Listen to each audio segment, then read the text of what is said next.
Hello നമസ്കാരം. ഞാൻ Jayashree Govindan, worry free retirement consultant. നമ്മളൊരു ഹെൽത്ത് ഇൻഷുറൻസ് തിരഞ്ഞെടുക്കുമ്പോൾ എന്തെല്ലാം കാര്യങ്ങൾ ശ്രദ്ധിക്കണം എന്നാണ് ഇന്നത്തെ ചിന്താവിഷയം. നമ്മളൊരു ഹെൽത്ത് ഇൻഷുറൻസ് തിരഞ്ഞെടുക്കുമ്പോൾ പ്രത്യേകിച്ച് നമ്മുടെ കുടുംബത്തിന് വേണ്ടി ഫാമിലി ആയിട്ട് എടുക്കാനാണ് ഉദ്ദേശിക്കുന്നതെങ്കിൽ നമ്മൾക്ക് എല്ലാവരുടെയും പ്രായം, അവർക്ക് ഇനി ഭാവിയിൽ വരാൻ പോകുന്ന എന്തെങ്കിലും ഡിസീസൊക്കെ വരാനുള്ള ചാൻസ് ഉണ്ടോ, അതുപോലെ എത്ര പ്രീമിയം വരും, ഇതെല്ലാം നമ്മൾ പരിഗണിച്ചിട്ട് വേണം ഒരു ഹെൽത്ത് ഇൻഷുറൻസ് തിരഞ്ഞെടുക്കാൻ. പ്രത്യേകിച്ചും കുടുംബത്തിന് വേണ്ടി ഹെൽത്ത് ഇൻഷുറൻസ് തിരഞ്ഞെടുക്കുമ്പോൾ ഒരു സമഗ്രമായ പ്ലാൻ തന്നെ തിരഞ്ഞെടുക്കാനായിട്ട് ശ്രദ്ധിക്കുക. കാരണം ഭാവിയിലേക്ക് ഉണ്ടാകാൻ പോകുന്ന ഏതെങ്കിലും ഒരു മെഡിക്കൽ എമർജൻസി കവർ ചെയ്യാൻ സാധ്യതയുള്ള അല്ലെങ്കിൽ കവർ ചെയ്യാൻ പര്യാപ്തമായ ഒരു പോളിസി തന്നെ തിരഞ്ഞെടുക്കുക.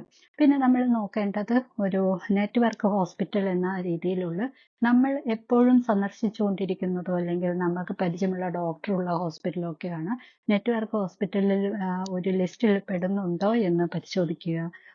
അങ്ങനെയാണെങ്കിൽ നമുക്ക് വലിയ ബുദ്ധിമുട്ടില്ലാതെ അവിടെ പോയി ട്രീറ്റ്മെന്റ് എടുക്കാനായിട്ട് ഭാവിയിൽ നമ്മൾ കണ്ടുകൊണ്ടിരിക്കുന്ന ഡോക്ടറിനെയോ അല്ലെങ്കിൽ ഹോസ്പിറ്റലിൽ സന്ദർശിക്കുന്ന ഹോസ്പിറ്റലിൽ തന്നെ പോകാനൊക്കെ ഉള്ള ഒരു ചാൻസ് നമുക്ക് ഉണ്ടാകും.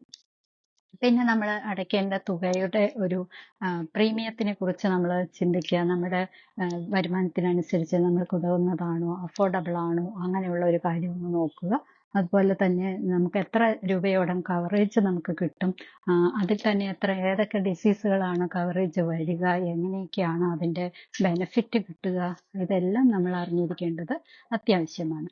അതുപോലെ തന്നെയാണ് ഒരു കമ്പനി തിരഞ്ഞെടുക്കുമ്പോൾ ആ കമ്പനിയുടെ ക്ലെയിം സെറ്റിൽമെന്റ് റേഷ്യോ, അതിന് എത്രത്തോളം റേറ്റിംഗ് മൊത്തത്തിൽ അതിന് റേറ്റിംഗ് ഉണ്ട്, ആ കമ്പനിയെ ആളുകൾ എങ്ങനെയാണ് വിലയിരുത്തിയിരിക്കുന്നത്, ഇതെല്ലാം ഒന്ന് പരിശോധിച്ചതിന് ശേഷം മാത്രം നമ്മൾ തിരഞ്ഞെടുക്കുന്ന പോളിസി നമുക്ക് അനുയോജ്യമായതാണ്, അഫോർഡബിൾ ആയതാണ് എന്നുണ്ടെങ്കിൽ തീർച്ചയായിട്ടും അത് നമ്മൾ കണ്ടിന്യൂ ചെയ്യുന്നതിനോടൊപ്പം തന്നെ ഇൻ കേസ് നമുക്ക് ഇത് എടുത്തിരിക്കുന്ന ആ തുകയ്ക്ക് അത് പര്യാപ്തമല്ല, ഭാവിയിൽ അത് പര്യാപ്തമാവില്ല എന്ന് തോന്നിയാൽ നമുക്ക് വേറൊരു എളുപ്പ വഴി കൂടെയുണ്ട്.